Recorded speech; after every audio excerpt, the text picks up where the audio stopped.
CD2 Special Election Candidate Debate hosted by Trunk and Western Representation 3-day, 3-city event. Thursday, June 23rd at 6:30 p.m. at the Pahrump Nugget, airing live on KPVM 46.1, moderated by Karen Jackson of K9 Radio. Friday, June 24th at 7 p.m. at the Elko Senior Center, and Saturday, June 25th at 6:30 p.m. at the John Oscowaga Nugget, Sparks, Nevada. Submit your questions for candidates today. More information online at trunkonline.com. Paid for by Trunk and Western Representation. News 46 is brought to you by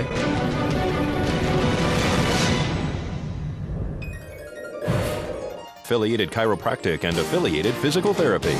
Come in for your free consultation. Call 775-727-8900. Our goal is to create the individual treatment plan that will restore your health and end pain. News 46 is also brought to you by Southwest Medical Associates. Look for news about their latest healthcare center opening soon in your neighborhood. Southwest Medical Associates. Now that's powerful medicine. News 46 is also brought to you by Red Apple Fireworks. You've never seen anything like it. Nevada's elite fireworks shopping experience. Red Apple Fireworks.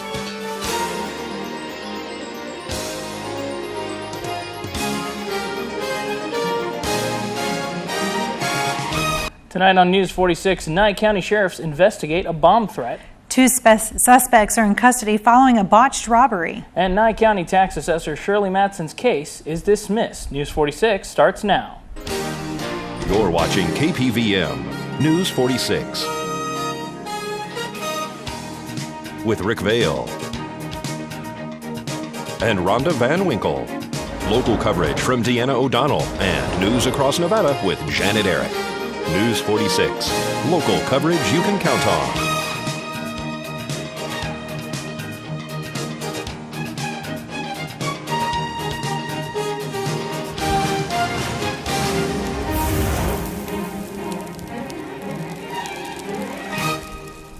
Good evening, it's Tuesday, June 21st, 2011. I'm Rick Vale. And I'm Rhonda Van Winkle for News 46. Topping our news tonight, Nye County Sheriff's deputies responded to a bomb threat that was phoned into our local Wal-Mart last night. A bomb threat right after 7 p.m. last night at Wal-Mart. Nye County Sheriff's deputies and detectives arrived on scene. Pahrump Valley Fire and Rescue were staged at Station 1 on Highway 160 and Basin.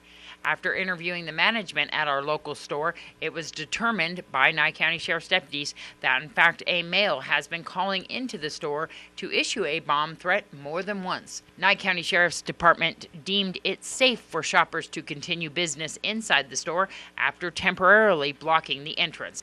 They are following up on phone records and leads to apprehend the suspect. This is Deanna O'Donnell for News 46. And 2 suspects are in custody following a robbery that was botched by the clerk. We are here at the One Stop on Pahrump Valley Boulevard where last night a robbery was botched. We're going to speak to Captain Bill Beck from the Nye County Sheriff's Office and Julie Weldon. 2 males went in, diverted the clerk's attention and tried to jump the counter. She chased them off, got us a good description. A couple minutes later, Deputy Heaney made a traffic stop on the vehicle. Both suspects were identified and they're in custody. So there was reports that one was on foot, but in fact they weren't. One did leave on foot, but the other suspect picked him up in the truck and they took off together. So they tried to jump the counter to rob the cash register, you think? Unknown, because the clerk got to him and chased him off before they had a chance to take anything. Are they locals? Do you know? Don't know that. So have they been transported already? I believe so, yeah. And how many different charges do you think we're looking at right now? Currently, burglary, petty larceny, and conspiracy to commit a crime. And how did the call come in originally? The clerk called it in. One Stop Discount on Pahrump Valley Boulevard. I was working during my shift here. A young guy came in the store, proceeded to walk around the store. I got out of my office, came out to see what he wanted. Then another young lad came in and asked me the directions to Simpkins and Stardust. I told him Simpkins was way down on the north end of town, and Stardust I didn't think was anywhere near it. So I'm trying to explain to him how to get there, and he asked me if I had a telephone book. So I said, well, yeah, and he said, well, there's a map in it. and he could get directions from that. So I said, okay. So I started to walk down towards my office to get the phone book. And I don't know what made me turn around, but I did, just in time to see the other gentleman, the one that came in first, jump the counter and head in towards me. My first reaction was to run and lock the office door. And then I thought, no, I'm not going to do that. So I turned around on him and asked him what he was doing. And I think I startled him. He re-jumped the counter, ran out the store, nearly knocking one of my customers over. The other one followed. They had a truck, a white truck. Well, the first one that came in the store, he headed off down the road running. The other one went for the truck, which was parked over here. I came out of the store after hitting the panic button and got the registration, make and model of the car, the truck, and seen where he went down Carberry. I do want to add that Nye County Sheriff's Office were absolutely awesome. Captain Beck, Dave Bukowicz, and the young trainee he had on were absolutely terrific. They were here in seconds, very respectful, did their job perfect. I couldn't believe the greatness that they did in working in that team yesterday. It was wonderful. One person was transported last night after two vehicles collided at the intersection of Elderberry and Underbrush. A two-vehicle accident yesterday afternoon around 5 p.m. Pahrump Valley Fire and Rescue arrived on scene along with Nye County Sheriff's deputies. The T-bone collision at the intersection did a great deal of damage to the sedan, actually ripping the front off of the engine compartment. However, the people inside the sedan declined medical transport by Pahrump Valley Fire and Rescue, who arrived on scene. The other woman inside the pickup truck, however, did get transported locally. Nye County Sheriff's deputies blocked traffic in all directions at this intersection. They are conducting the investigation. This is Deanna O'Donnell at Underbrush and Elderberry for News 46. Coming up, Tax Assessor Shirley Matson's case is dismissed. And the BLM is gearing up for the horse roundup season. We'll have all this and more right after the break. Please keep it here. Welcome back to News 46. Nye County Tax Assessor Shirley Matson and her attorney Nancy Lord filed a lawsuit which was dismissed by Judge Lane yesterday afternoon. We spoke to the assessor about the dispute in which she was publicly reprimanded for what the opposition is calling racist emails. Here's what's been going on so far. We filed our petition, and of course, Coonsey and the commissioners decided they wanted it dismissed. So we had a hearing today where we came in with our response, and of course, it's pretty much like anything here in Pahrump. Of course, they said, "Oh, we're going to dismiss it." Lane did. But it was all sort of preliminary. We have to do this step to move it a little bit further up. Dismiss what? My petition or my lawsuit against them to get them to apologize and take it back. Oh, no, they're not going to do that. So they had Coonsey, I guess apparently they think the taxpayers have just pockets full of money that they can spend on this. And so they said they wanted our petition or our lawsuit dismissed. So he went in today, and Judge Lane was the judge, and he was able to get it dismissed, although I thought Nancy had a much better argument, but he kind of took this approach. He didn't really understand the law, so he just sort of let Coonsey decide, and that's how it ended. So your case was dismissed. Where do you go from here now? Well, there's a couple of things. We were talking to Nancy afterwards, Daniel and I were, and she was talking about a couple of things, but not being an attorney, I'd probably either not pronounce them correctly or not know what they are. But she noted a couple of things in there that we might refile here, and then otherwise we're going to federal court. In fact, Lane suggested, I get the impression he doesn't want to get involved a little bit. But still, he did suggest that, or mention it, I shouldn't say suggest, that we can file a civil case, for defamation. I mean, between the stress, the emotional, sleepless nights, the fear of driving up the road because of threats from the sheriff. I mean, this is all took a toll on me and my family and, work and, the people that I work. I can't let it go, or they'll think they can walk on anybody. To see the extended version of the Shirley Matson interview, you can go to KPVM.TV or visit our YouTube page. It'll be interesting to see what unfolds next. Indeed. And the Bureau of Land Management has issued a press release on the verge of the new wild horse and burro roundup season, which begins next month. The Bureau of Land Management has announced its tentative summer schedule for gathering wild horses and burros from what they are calling overpopulated herds on western public rangelands. According to the BLM, the gatherers are needed to bring herd sizes into balance with other rangeland resources and uses, as required by federal law and approved land use plans. The BLM issued a release that states, with the new gather season starting in July, they must carry out these gathers in a fully transparent manner. They added that this includes taking full ownership of what they do and by sharing both the positive and negative news with the public and taking whatever criticism may come their way. The new strategy calls for greater reliance on population suppression techniques, including increased application of the fertility control vaccine known as PZP. The goal will be to treat more than 1,200 mares per year over the current level of about 900 in fiscal year 2011 through the implementation of catch, treat, and release gathers. These gathers will be principally aimed at applying the fertility control vaccine PZP to mares. In some herds, the BLM will adjust sex ratios in favor of males to reduce the number of on-the-range pregnancies or potentially manage non-producing herds, such as geldings, in some herd management areas. The Cloud Foundation is a Colorado 501c3 nonprofit corporation who is dedicated to preventing the extinction of wild horse herds through education, media events, programming, and public involvement. They have stated that they oppose the BLM's decision. They added that it's a shocking and disgraceful decision and said that this is the most invasive, most dangerous, and most permanently destructive decision they could have made. If this does not clearly demonstrate the BLM's agenda of managing America's wild horses to extinction, they don't know what does. I'm Deanna O'Donnell for News 46. And now for our Facebook question of the day. Today's question was, what do you think of the proposal to sterilize the horses collected in the horse gathering? Here's what some of you had to say. David Smith says, if it helps the population control, then so be it.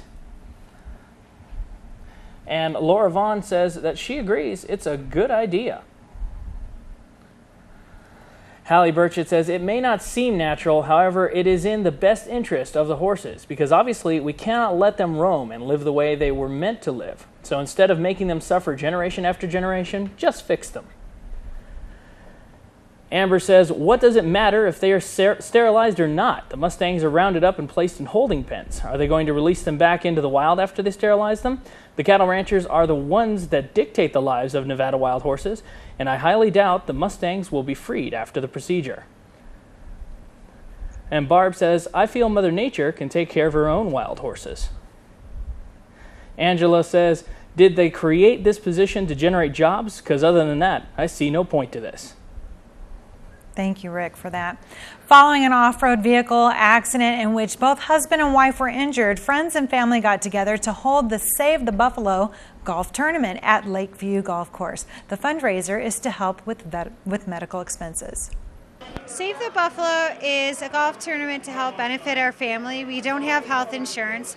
My husband and I own a wreck approximately 4 weeks ago. We were in an ATV wreck, and he broke all his ribs but two, punctured his lung. And like I said, we don't have health insurance, so one of our sweetest friends, Justin, put this together. I work here at Mount View, and he decided to help us out, and he threw this golf tournament in to help benefit our family. I know that, Barbara, we got a lot of emails. You've been kind of getting the public involved in this, haven't you? Right. I have done my best to let all of our friends and everyone I know in Pahrump, Jason is our son, and no matter how old he is, he's still our little one, and I just want to say thanks to everyone in Pahrump that's helped out. And Jeannie, tell me a little bit about how was the golf tournament this morning? It was wonderful. Everybody turned out. Everybody had a wonderful time. It was great. It was unbelievable how many people really come together when something happens. Isn't it? It's really true. How are you doing? I'm doing good.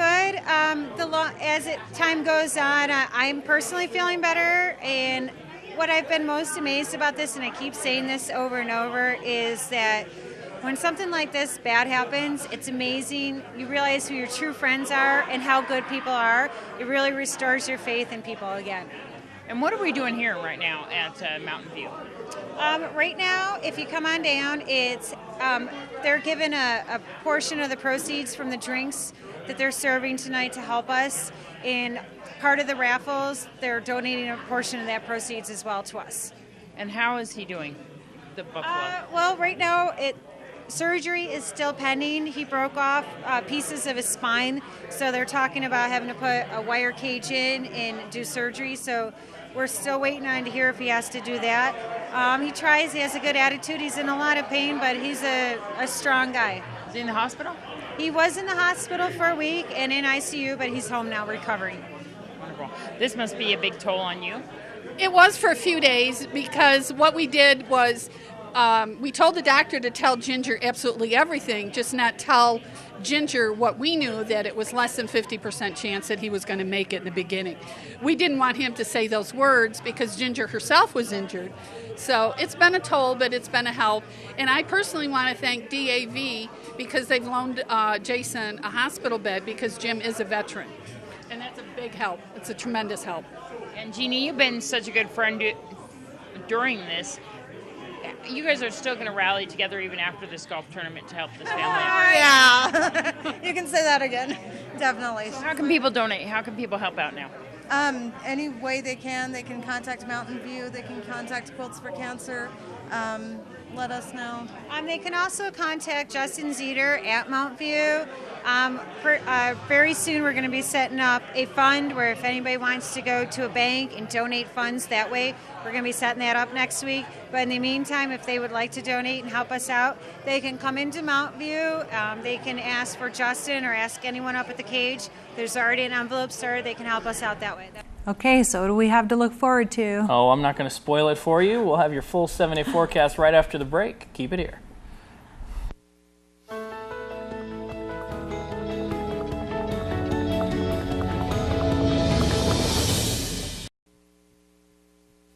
News 46 weather is brought to you by your local dairy farmers. Dairy products are very important in maintaining a healthy body. For more information, you can visit their website at nevadadairycouncil.org.